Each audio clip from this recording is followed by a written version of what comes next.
Welcome to New Mexico Black Rifle Operators Union. I'm your host, Sean. You know, with all the negative stuff that's going on in the world, I was thinking about something different tonight. You know, what drew me to the 2A was my dad. My dad's birthday,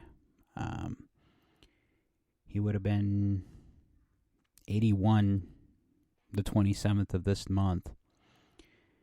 And what drew me to the 2A was my dad.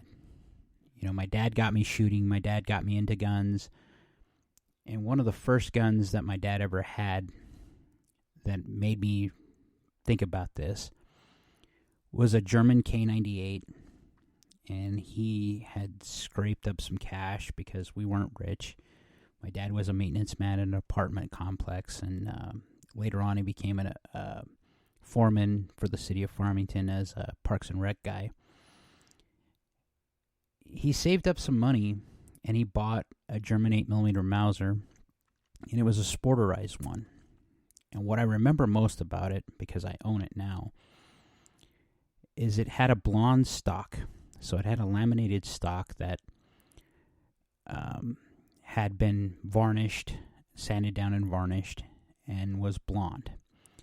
And it was just striking when I first saw it because, you see some guns and you look at them and you're like, wow, that's cool. Just the look of the wood on this laminated stock, which, you find out later, or I found out later, that most German K98s were laminated stocks, and that's not a big deal.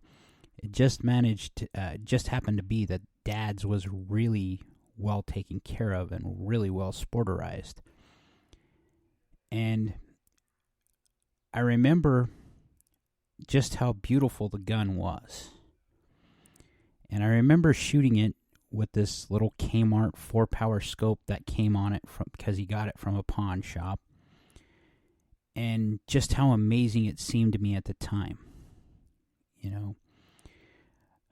I'd always wanted a German K98 rifle after that point because I wanted a full military version of that weapon.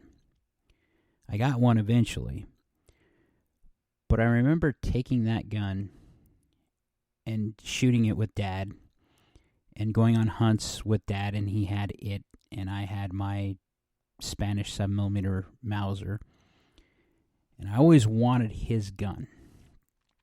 Now, fast forward when I got an actual 8mm Mauser, my dad and I, my dad took me out of school, honestly. I was sick that day. And we went to a pawn shop, and my dad showed me this German 8mm Mauser. And it was at Ross's Sporting Goods. And it had been sporterized too, so it wasn't a full military rifle. But it had a walnut stock, and I looked at it, and I was like, wow, it's kind of like Dad's, but it's not exactly like Dad's. Now, my dad had went with my brothers to my brother and my mom, who are older. My mom is, well, my brothers are older than me quite a bit. They went to Pizza Hut. And my dad didn't normally drink, but he drank that day. He had one too many beers. And he told me that he had went and bought that rifle, or put a down payment on it, and he was going to get it for me. So I get this rifle eventually, and my dad and I had spent many years looking at German rifles because that was our passion, as the K98 specifically. And he took his stock off that rifle that I loved so much, and he gave it to me.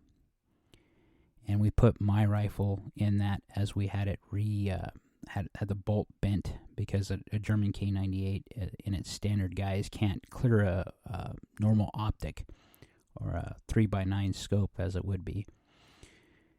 Dad took it to the Sporting Goods and had the scope, or had the bolt bent, and had it drilled and tapped for a scope. And I got it back in my dad's stock. And it looked amazing.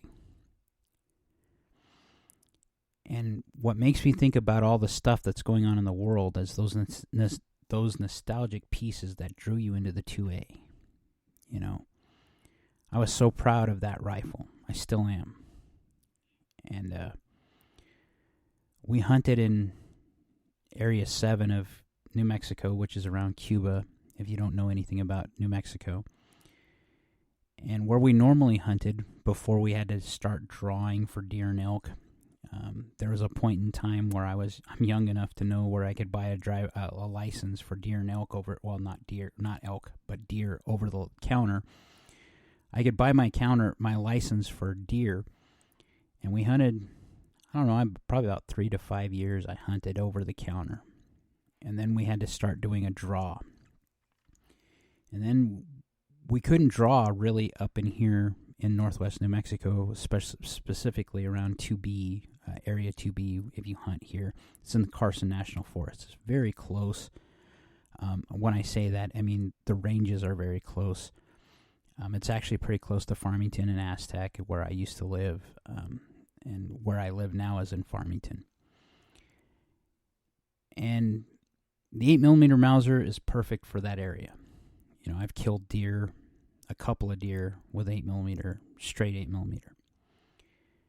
But hunting in Area 7, where the area opens up, where the terrain opens up, I'm looking at 500 and 600 yards possibly. And, you know, people tell you all the time you're not supposed to take a shot at that unless you feel very confident. And to be honest, my dad encouraged me to be very confident with a rifle. And at 500 and 600 yards, I've always felt confident at taking game if I actually get a chance to see them. And that's why hunting deer and elk with a rifle is kind of a meat hunt for me. You know, I don't look for big antlers, or I don't look for big-bodied animals. I usually look for the best eating animals because I intend on eating them. And that's how we used to stock our freezer. So we hunted in that area for a couple of years, and my dad had rechambered his 8mm into an 8mm .6. And if you don't know what an 8mm .6 is, they take an 8mm Mauser and they ream the chamber out to an .6 brass, but they keep the bullet the same. So you have a .32 caliber bullet on an .6 brass. You know, I've talked about this on this podcast a couple times about Wildcats. Well, it basically gives it similar ballistics to a .30-06 or a .270, and if you load it right, it can actually do about what a .270 will with a heavier bullet. They used to call it the poor man's Magnum. I eventually took my 8mm down to Rossa Sporting Goods again, and a gunsmith named Tim Ware took my 8mm and he rechambered it like Dad's was. And, you know, 8mm .6, you have to make the ammunition for it. You can't just go to a Sportsman's Warehouse or any other sporting goods and just buy the ammunition. You have to make it. You have to resize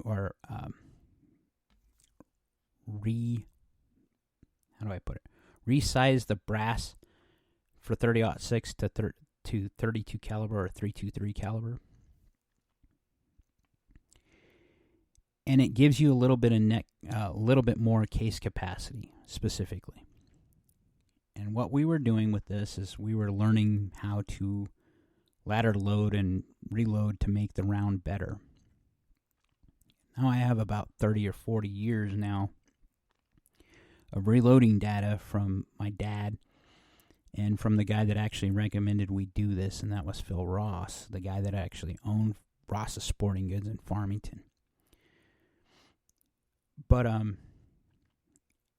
thinking about the bad stuff that's going on, you know, how many times they want to disarm us people, us American people. I want to think about the good stuff too. And as Dad's birthday approaches, I can't think of a better way to acknowledge the 2A than to talk about this. You know, this is a caliber that my brothers and my family hold sacred. It's one that my dad held in probably higher regard than it actually should be. You know, it is not a .270, and it is not a Magnum caliber, and by any means. It is an interesting caliber. And I can tell you I've dropped deer and elk with it. My dad has dropped deer and elk with it. And it does a number on that game animal. But thinking about the cool stuff, what drew you to the 2A? My first was a K98. My second had to be my dad's M1. So after my dad had that 8mm Mauser, he had wanted to have an M1 Garand because that's what he had, I guess, when he was in the service. My dad wasn't in the service for very long, but because he lied about his age. And he ended up getting in trouble because of that and some other things. And he got discharged. He was honorably discharged, and I have his paperwork to prove it. My brothers never really understood that, never really knew that Dad was actually a military man. But I remember my dad having an M1 Garand, and it was rechambered to 308 instead of 30-06. And it had a tendency to throw rounds really high or really low, and it was because it was in the wrong stock, and it hadn't actually had any real work done to it other than they rebarreled it. And they hadn't paid attention to the gas system. So it was kind of bound up in the stock. But I remember being young enough that my dad takes me out, and we're shooting this M1 Garand. And after he fires his 8th round, the end block magazine, or the end block clip, because I can actually say it's a clip, kicked out. And I remember running up and grabbing that clip and saying, "Dad, you broke your rifle. Here's the part that flew off." And my dad telling me, "No, hon, I didn't break the rifle. It's supposed to do that." I hope people in the 2A have those fond memories, like I do, about the 2A. Those weird little pieces there. If I go back farther, my first rifle, my actual first rifle, it was actually stolen. And I say stolen because my brother had given me a Remington nylon stock 22. And he, through whatever happened, had someone break into his house and they had it stolen. Now, my brother had given me this rifle and he kept it because we used to go rabbit hunting all the time with it. Me and my brother Reich and my brother Ronnie. That's kind of how we put food on the table during the 80s when, the economy turned down in northwest New Mexico. We kind of lived off the land. And my brothers and I, that was a passion to go out in a way for us to get away and do something fun. And my brothers used to take me out all the time and we'd go shoot rabbits.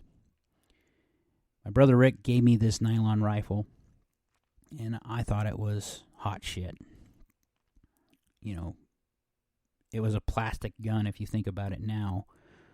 But at the time, I thought it was just awesome because it was my first gun. My first gun that I actually could say was my own.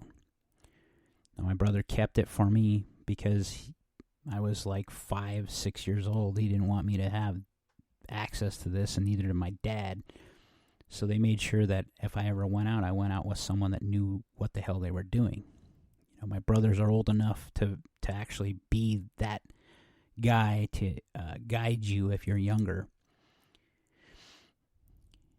We did a lot of hunts, a lot of rabbit hunting. I remember us going out looking for Christmas trees because it was that time of year. And we had to take a Christmas tree, cut it down. This is back when live trees were a big deal. And I remember us losing a saw, or me forgetting the saw to go out and help cut this tree down. And my brothers and my dad taking our rifles and shooting the tree down, basically, so we could take it home and hang it and make it a Christmas tree. I hope, as I said, that people have these kind of memories, these things that tie you to the 2A. Because as the stuff that happens, I don't want you guys to think that you're stuck to what you have and whatever it is, and that there is no mental tie to that. There is no familial tie to what you have. I was talking about what guns are going to be collectible. For me, there's two categories of this. There's ones that actually mean something to me, that are from the family tree, from the family that I can actually tie some memory to, that I got to get back one way or another. If I can't get the same gun back, I want a similar model, or the model, and I want it because I have a tie to it. But it's also those guns in history that I find interesting. That's what I collect. And I hope you all have some of those pieces in your collection, or as you go forward in the 2A and you're new to the 2A, that you actually have some connection to that. Because that's what the 2A means to me, is that, this is a family connection to me. My dad took me on, and if I sound like I'm tearing up, maybe I am.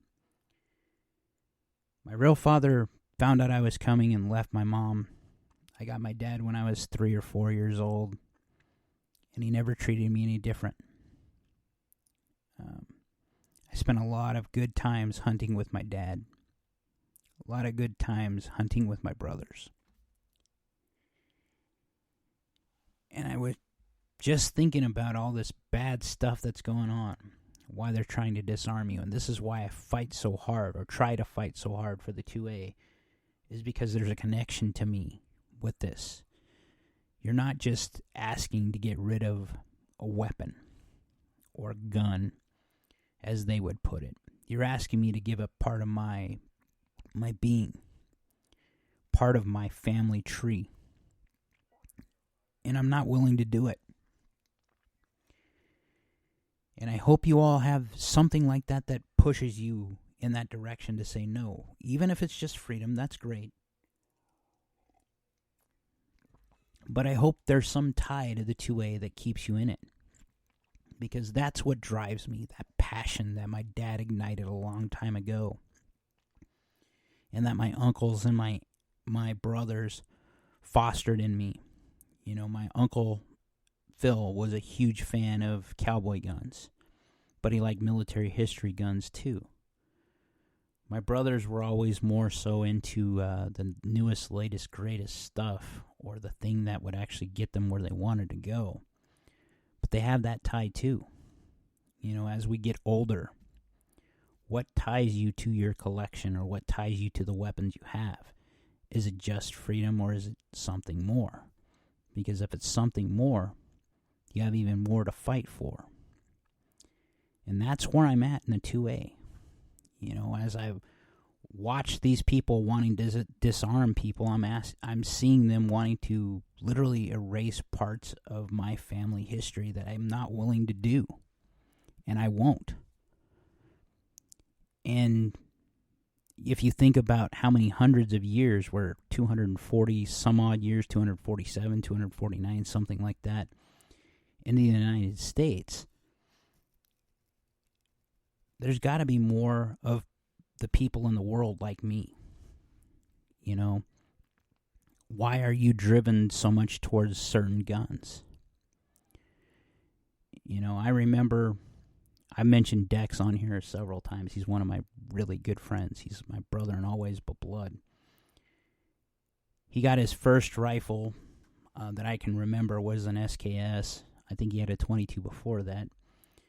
But I remember my dad helping his dad, his bio dad, which really isn't really matter because, well, his bio dad turned out to be like mine and fucking left. But anyway, my dad helped his bio dad clean up and get ready an SKS. And I know my friend has this great tie to that type of rifle.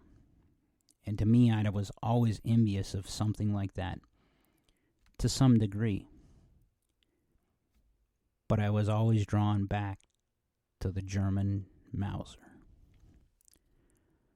So as we look at these magnificent new pieces of modern art and the capabilities they have, is that what draws you to them because of their capability? Or are you starting to build that family tradition that you pass down? My boys and my daughter, my kids, I should say, they all have this tradition of dealing with firearms. And to them, I'm sure there's one gun or another that draws them. My daughter, I'm pretty sure it's an AR-15. My youngest son, I'm pretty sure it's an AR-15 also. My middle son, I'm pretty sure it's an AK. And it's because of what I've instilled in them, what they've seen me use, what they've seen me do. It drew them to it. And that is something that is special about the 2A and the 2A community that I don't think that the left, these people that want to ban our lifestyle, understand. That there is something inherent about the American and the American pioneer, the person that had to put food on their table at one point or another with a weapon, that draws you to this sport, this lifestyle. Colion Noir calls it the pew-pew life, and I understand what he's talking about. But for me, this is part of my culture. This is part of my being. I've been told several times I am a pure Mandalorian, and, well, I kind of understand that because I'm adopted. My kids are adopted. But weapons are part of my religion, part of who I am. When I say religion, I don't mean that as in like Christendom. I mean it is part of the fabric of who I am. And I think this is something that we neglect in the 2A, or that parts of us neglect because we're always trying to fight to keep this right when it's actually ingrained in who we are, at least for some of us. You talk to my friends from the earliest days they've gotten to know me, from junior high school, elementary, whatever. They all know me as a gun guy. I take pride in that. There was a point in my life I actually didn't know how to talk to people because all I knew was to talk about these things in the 2A. And other people weren't exposed to that. So they looked at me a little weird. And I've always been that little weirdo outcast guy because of it, at least in some circles. Until you fast forward to where we are at now and we're older, or at least I am, and my friends are older, they understand me more. That there are certain things. Some people are raised around cars and motorcycles. And that's part of their being, part of who they are, because their dad, their mom, whoever, got them into something and they stuck with it, and that's what they were. Well, my dad raised me in the 2A.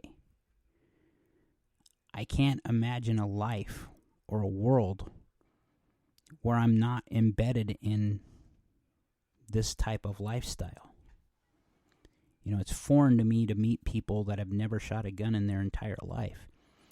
But it also is incumbent upon us in the 2A to make sure that they know what the hell their freedoms are, and we try to get them to come do it.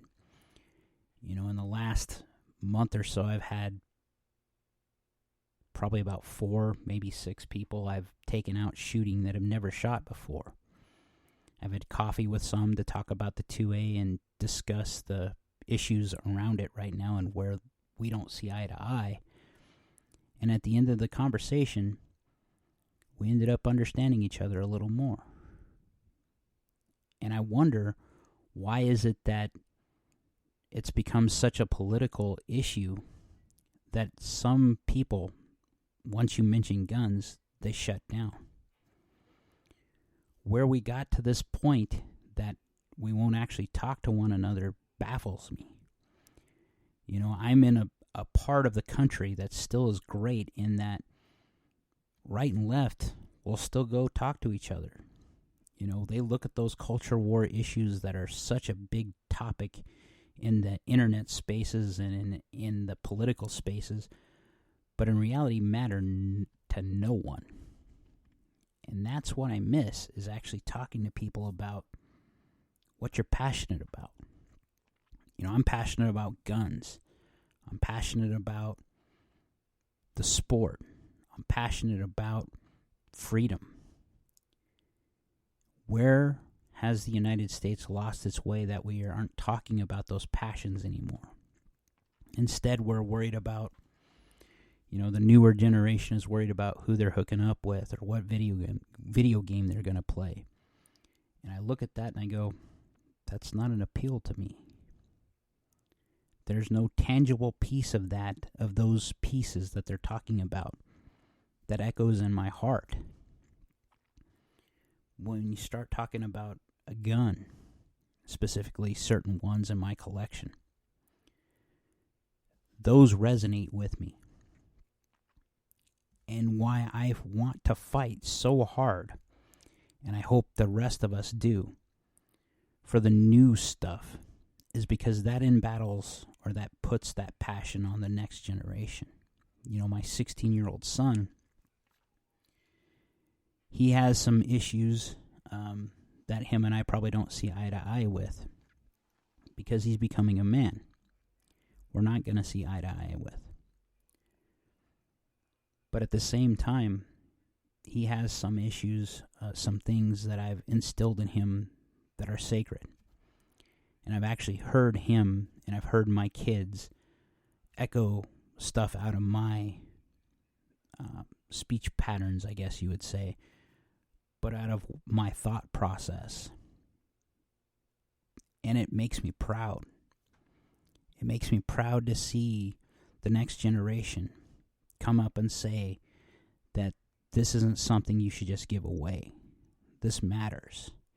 Because this matters to our culture. This matters to my family. This matters. The sooner we can tie something like this to our family, to our culture, to our inner being, we've made a connection and a stride that can't be broken. And I hope everyone who's a member of New Mexico Black Rifle Operators Union, and those of you guys that find this podcast later on, when you get involved in the 2A, that you feel the same way.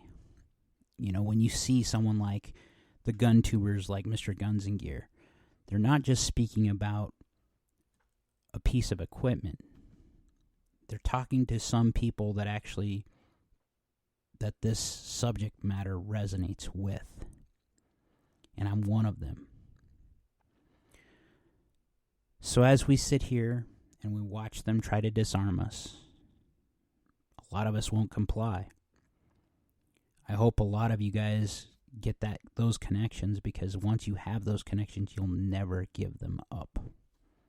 And that's how we win in the 2A struggles we have, is by building those connections to that piece of, whether it's Americana, history, or familial ties. We build those connections to these devices, these tools, and they become part of our culture. And that's what should happen in the 2A. The 2A shouldn't be political, but there's both left and right guys and girls that have made this a political piece, when it's not. It's a cultural piece. Like, share, subscribe, comment, be great.